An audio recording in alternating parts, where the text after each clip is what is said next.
shooting guard number 27, Michael Gonzalez. Small forward number 10, Cesar. For today's coverage, take a look at the starting five for Pampanga. Tulabut, Sundiang, Gonzalez, Season, and Moral. Siya naman. Exactly. That is a versatile player. Derecho dito, si Michael Gonzalez. The journey on how it would lead there, considering that you didn't make a field goal until the second quarter. But Michael Gonzalez wants to prevent that one. Gonzalez is right there for the free throw. And I think, Hindi naman siya unspo, it's just, and the possession. tingnan natin kung possession sa kanila. It should be their possession. Masusubukan yung press break mo. Gonzalez for 3. Second three-pointer. After that timeout, stringing 4 straight points. Nakalahati na nila ang score nila dito. 12-6, but Michael Gonzalez, umiiling-iling na lang siya. Almost a turnover. Ito na nga. Natuluyan na. Season to Gonzalez. Only Chua to beat.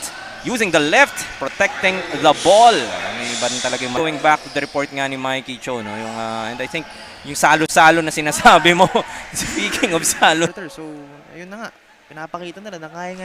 And Nacion completing their 5. Medyo tale of two tapes for these two teams as Michael Gonzalez hits that 3-point. You have to show that fight and that pride, as we said, in defending your home court. Papakita mo na kahit malakas pa yan, kahit sino yan, papalagan nyo. The same spot para kay Michael Gonzalez and same, well, he did off to the left. Running is Pampanga. Ocampo to Gonzalez inside this time.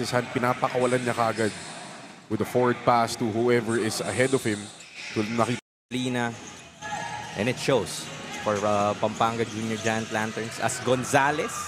Or should I say Tyler Tio with that puntahan. One of the beautiful places to go to is Antipolo as Gonzalez hits another three-pointer. Nabibigyan nga ng tsansa.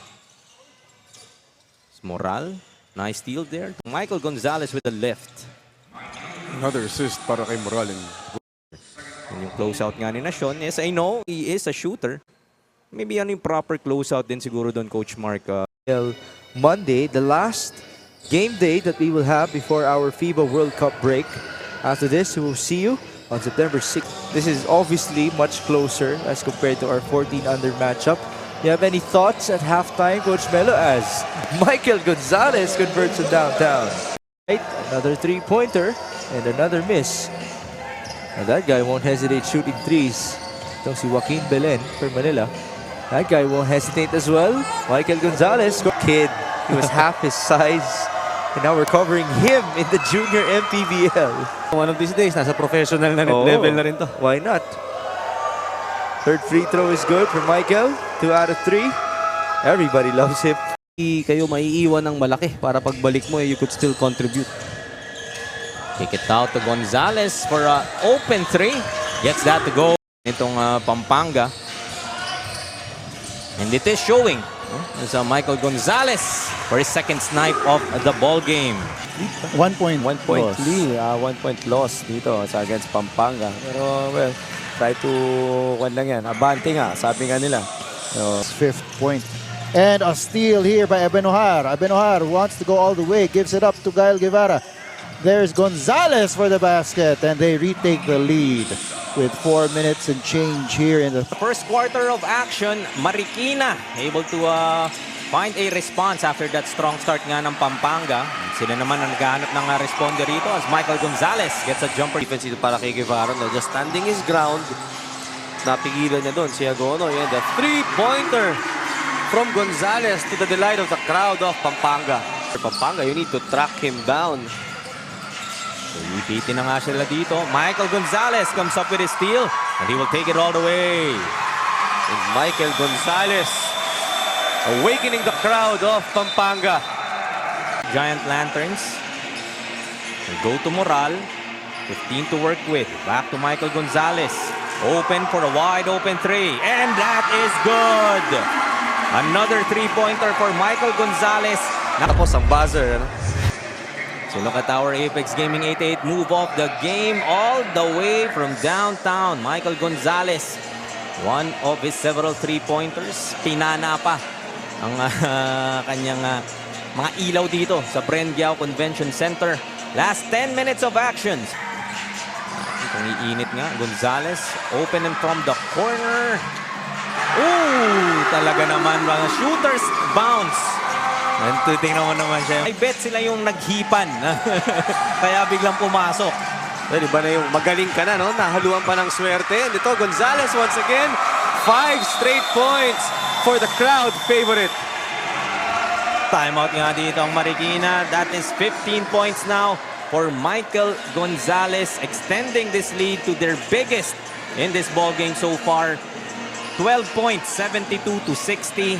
Michael Gonzales, instant offense. Kababalik pa lamang, gumana na rin kaagad. Last 4:03 sa aming pagbabalik. Pampanga from the corner, Gonzales. Outside snipe goes. First three-pointer para sa kanya, and we know he can light it up. Struggle ka from the three, and even when you are given freebies from the line, hindi rin sila makapag-capitalize. At Gonzales gets his second three-pointer from the corner. Favorite spot. Pero yun nga, you need a point guard like a Gian Gomez as we see Gonzales with that triple and the Wes Matthews celebration. Moral kicks it over. Three is good for Gonzales. And yet again with that Wesley Matthews celebration. Better transition defense now para sa Rizal Switch Fiber. Gonzales from outside gets his first three-pointer, and I know you haven't seen a lot of this Pampanga Junior Giant Lantern squad, but I remember Coach Mark Dandan telling me that Michael Gonzales reminds him of Tyler Teo. Oo. Bring it down to a 1-point lead nga lang dun sa ating third quarter. Pero they weren't able to make that breakthrough just yet. At ngayon, nasusubukan yung kailang katatagan. Although that was a big three coming from Gonzales. They go to Gonzales once again for another three. Back-to-back three-pointers for Michael Gonzales. And eto na ang Pampanga. Nag-iingay na, just a 5-point lead now.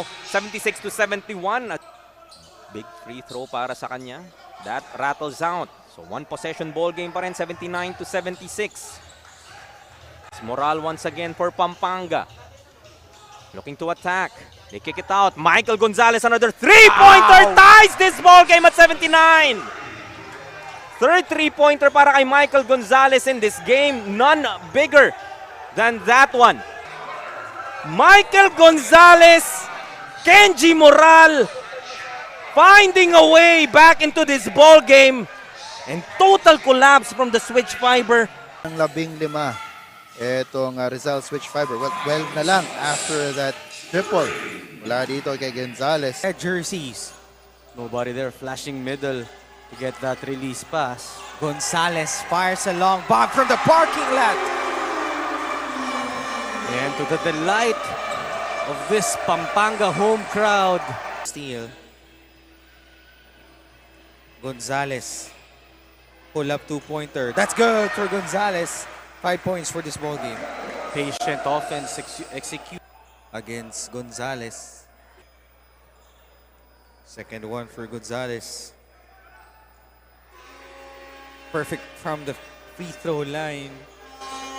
Sa ating fourth quarter, Coach Melo. Oh, with the way they're playing defense. And Kenji Moral will just walk this through. An assist. Kay Gomez. Sasalabungin itong opensa ni Gonzales. One-hander. That's good for Gonzales. Gonzales showing us his variety of moves. He's known to be a three-point shooter. Pero ngayon, no, yung kanyang penetration ang pinapakita niya. One for Pampanga. Diretso kay Moral. 2 minutes and 10. Gonzales with a floater off the glass finish for Gonzales. Gonzales finding a gap in that defense and Baltasar for winning the finals MVP. The most dominant player. And Gonzales knocks down his first triple from the corner. and look at the crowd erupt after that conversion from Gonzales. They find Gonzales open for three. That's good. Second triple for the game. Same spot, same result para dito kay Gonzales. Banal Salazar fires. Mintis. And the rebound for Pampanga. Ooh! That's a two-pointer for Michael Gonzalez. 15 seconds to shoot. Moral scanning. Finds Gonzalez for three. It's a big one para kay Gonzalez. Abante ng 24. Itong Pampanga. This is that one. 4 seconds left. They need to take the shot. Catch and shoot for Gonzalez. Oh! That's a look away one, coach. And that is the dagger para dito sa ating ball game. Gonzalez has played a tremendous game here. Sa free throw area. Is that a mental thing na parang part of the routine na kailangan mong gawin yun? Foul would start something for Quezon City. Kasi nga, siyam nang hinahabol nila. Possibly 10. Yun. Gonzalez makes that technical free throw. Kaya sa lahat ng mga nag-aaral pa lang kung paano laruin ang basketball, isa sa mga kailangan yung aralin talaga ay ang free throw. As Gonzalez will try and beat the clock! And he gets a buzzer beater to end the third quarter, giving Pampanga a 15-point lead, 67-52 at the end of 3. As we take a look at the Extreme Gaming move of the game, ano kaya to? None other than a tough angle, Oo. a tough three-pointer mula dito kay Michael Gonzalez. And that's it for the first 3 quarters. Meron pa tayong isa. Coach Melo and I will be back. This is the Extreme Gaming Manny Pacquiao's Junior MPBL, ang liga ng bawat batang Pilipino.